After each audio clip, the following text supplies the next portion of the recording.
go.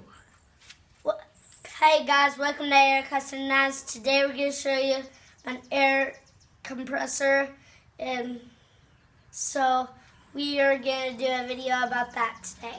What kind of day is this? It's new tool day. Yeah, that's our favorite kind of day, huh, bud? Uh-huh. And which one are we replacing? That little dinky one right there? Uh-huh. Yeah, that one's about your size. I think this other one's about my size, huh, Uh-huh. bud? Maybe that'll be your compressor. Okay. Does that sound like a good idea? Yeah, and maybe I can make a video about that. Yeah, that'd be awesome. Well, I kind of fought this one long enough. I bought this one actually before Eli was born.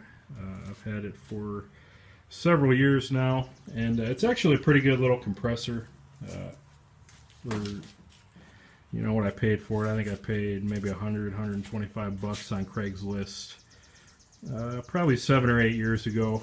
One of the first tools I bought when we moved into this house, my wife and I. And it's actually a pretty stout little compressor. It's a 20-gallon. And let's see what else.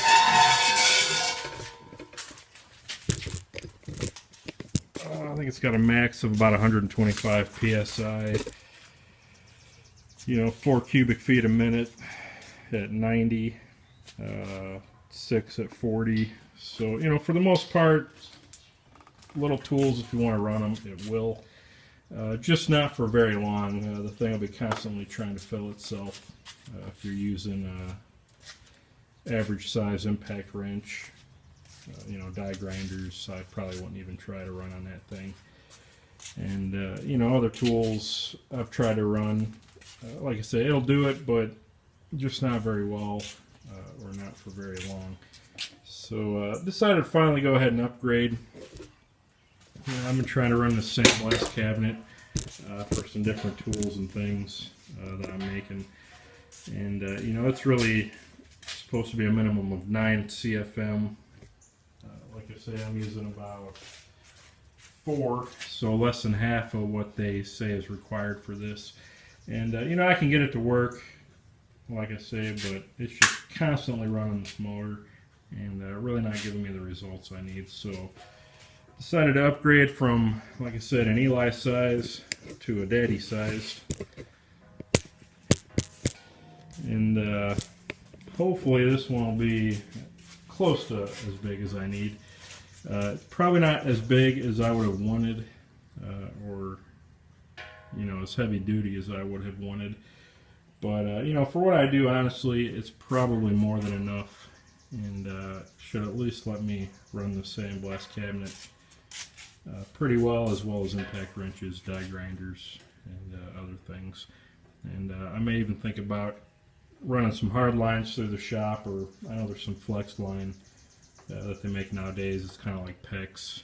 You just kind of plug in the different ports where you need them.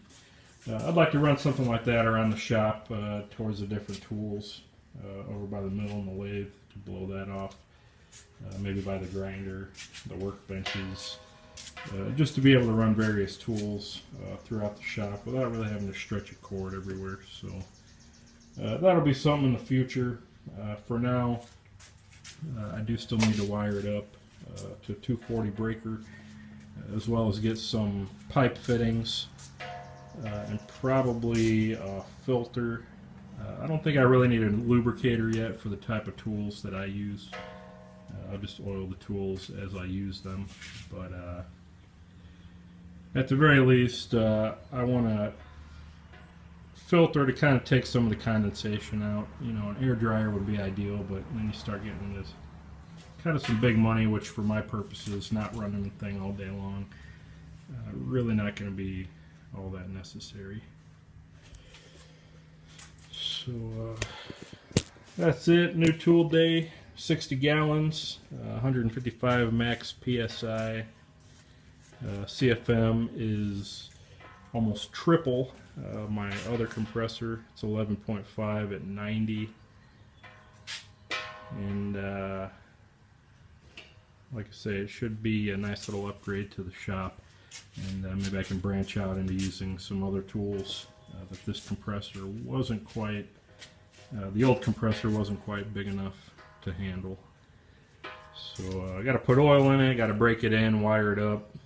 Still need to go figure out what kind of fittings I want to use on this thing. Maybe stop by Tractor Supply a little bit later, see what they have, or look on Amazon, see what kind of deals they've got going on. I'm sure they sell some kind of kit. But that said, I may tailor it to my specific needs a little differently. We'll kind of see what I want to do here. I got to bolt it to the floor, maybe get some pads underneath it for vibration. And I may end up turning it 90 degrees as well. Maybe put an elbow on it just so I can run a filter kind of in behind it and keep it out of the way of the door there, which I've kind of gotten used to not being able to open all the way. But still enough out of the way, maybe I'll be okay there. I kind of wish I would have made this bench maybe about a foot shorter, a couple feet shorter. What's up, bud? Can you show them how to turn it on? I still got to wire it, bud. Maybe we can make a video on that later. Tomorrow. Yeah, we'll see. Daddy's got to get some more stuff. So what do you think about that, Eli? Good. It's a pretty big tool, isn't it? Mm-hmm. That thing weighs almost as much as Daddy does. It's new tool day, best ever. Yeah. How much do you think that weighs? Like 46 pounds. I think maybe that one weighs close to 46 pounds. Empty. This one's actually about 250 pounds. Okay. So that was kind of a lot. It actually took 3 guys to load it into my van at the local Menards big box hardware store. 2 guys were able to actually lift it up onto a hand cart, although it looked like they were struggling pretty bad with it. Felt a little sorry for them, but I'm sure they were more than happy to take the money. And there was actually a couple of pretty big dudes. One guy was probably about twice as big as me. I thought maybe I was going to have to jump in there and lift it up for him. But they got it. We got it here unscathed, and I was able to actually unload it by myself out of the back of the van. Which I know minivans aren't that cool. But they do come in handy for hauling tools and lumber and things from time to time. That's our van. Yeah. Don't think it was going to fit in that car there. But at any rate, I got it in here now. May move it just a little bit, turn it a little bit, but that's probably where it's going to sit. I got to put some anchors in the floor. Maybe come up with some kind of vibration pad. I don't think I'm going to get too fancy with that. But I'm sure I got some rubber, maybe some Kydex carpet or something I can stick under there. I don't think it needs to be too fancy. But that's it, guys. Nice little shop upgrade I've been wanting to get for quite some time now. Just haven't really been wanting to spend the money. And I just got so fed up with trying to run the sandblaster.